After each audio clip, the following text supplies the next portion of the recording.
Flatland by Edwin A. Abbott. Preface to the second and revised edition, 1884, by the editor. If my poor Flatland friend retained the vigor of mind which he enjoyed when he began to compose these memoirs, I should not now need to represent him in this preface, in which he desires fully to return his thanks to his readers and critics in Spaceland, whose appreciation has, with unexpected celerity, required a second edition of this work, secondly, to apologize for certain errors and misprints, for which, however, he is not entirely responsible, and thirdly, to explain one or two misconceptions. But he is not the square he once was. Years of imprisonment and the still heavier burden of general incredulity and mockery have combined with the thoughts and notions, and much also of the terminology, which he acquired during his short stay in Spaceland.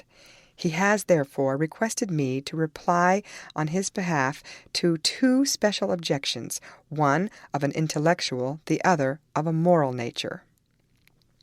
The first objection is that a Flatlander, seeing a line, sees something that must be thick to the eye as well as long to the eye. Otherwise it would not be visible if it had not some thickness, and consequently he ought, it is argued, to acknowledge that his countrymen are not only long and broad, but also, though doubtless to a very slight degree, thick or high. This objection is plausible, and to Spacelanders almost irresistible, so that I confess when I first heard it, I knew not what to reply. But my poor old friend's answer appears to me completely to meet it.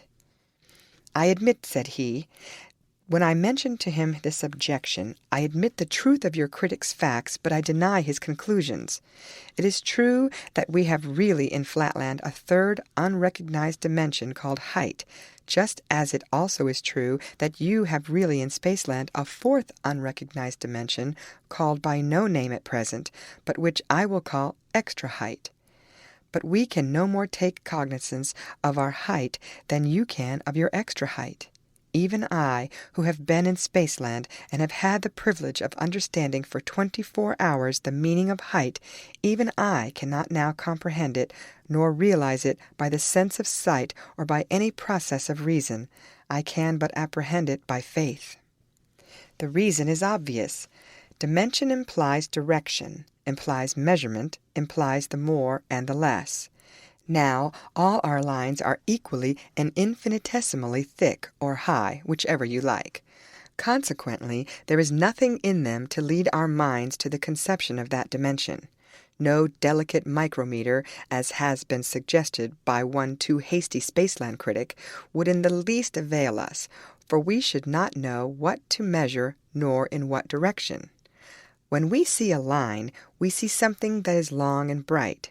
Brightness, as well as length, is necessary to the existence of a line. If the brightness vanishes, the line is extinguished. Hence, all my Flatland friends, when I talk to them about the unrecognized dimension which is somehow visible in a line, say, "Ah, you mean brightness." And when I reply, "No, I mean a real dimension," they at once retort, "Then measure it, or tell us in what direction it extends," and this silences me, for I can do neither.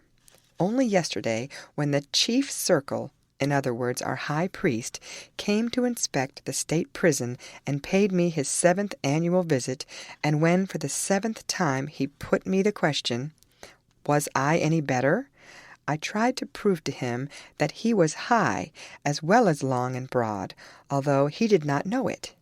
But what was his reply? "You say I am high. Measure my highness, and I will believe you." What could I do? How could I meet his challenge? I was crushed, and he left the room triumphant. Does this still seem strange to you? Then put yourself in a similar position. Suppose a person of the fourth dimension, condescending to visit you, were to say, "Whenever you open your eyes, you see a plane, which is of 2 dimensions, and you infer a solid, which is of 3. But in reality, you also see, though you do not recognize, a 4th dimension, which is not color nor brightness nor anything of the kind, but a true dimension, although I cannot point out to you its direction, nor can you possibly measure it.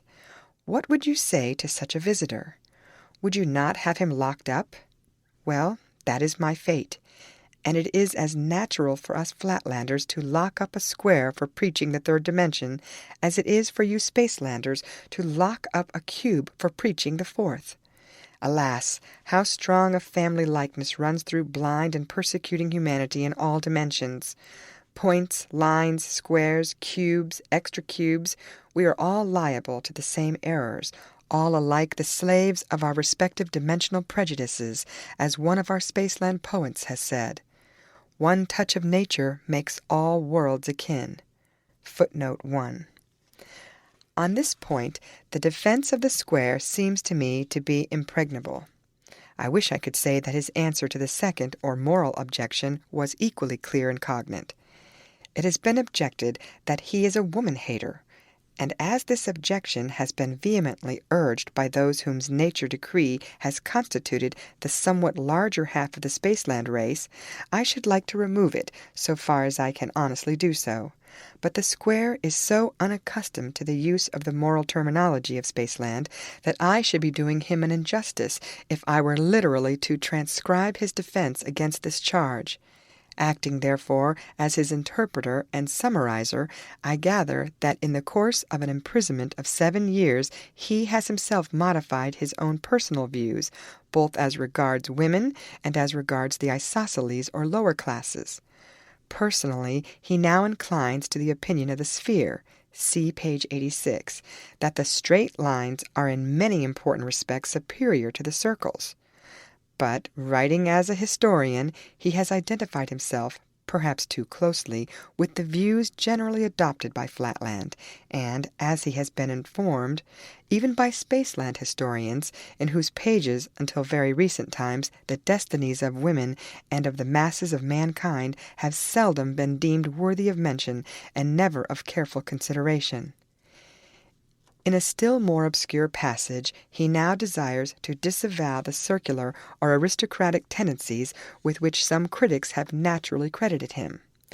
While doing justice to the intellectual power with which a few circles have for many generations maintained their supremacy over immense multitudes of their countrymen, he believes that the facts of Flatland, speaking for themselves without comment on his part, declare that revolutions cannot always be suppressed by slaughter, and that nature, in sentencing the circles to infecundity, has condemned them to ultimate failure. And herein, he says, I see a fulfillment of the great law of all worlds, that while the wisdom of man thinks it is working one thing, the wisdom of nature constrains it to work another, and quite a different and far better thing. For the rest, he begs his readers not to suppose that every minute detail in the daily life of Flatland must needs correspond to some other detail in Spaceland, and yet he hopes that, taken as a whole, his work may prove suggestive as well as amusing to those Spacelanders of moderate and modest minds who, speaking of that which is of the highest importance but lies beyond experience, decline to say on the one hand, "This can never be," and on the other hand, "It must needs be precisely thus, and we know all about it." Footnote 1.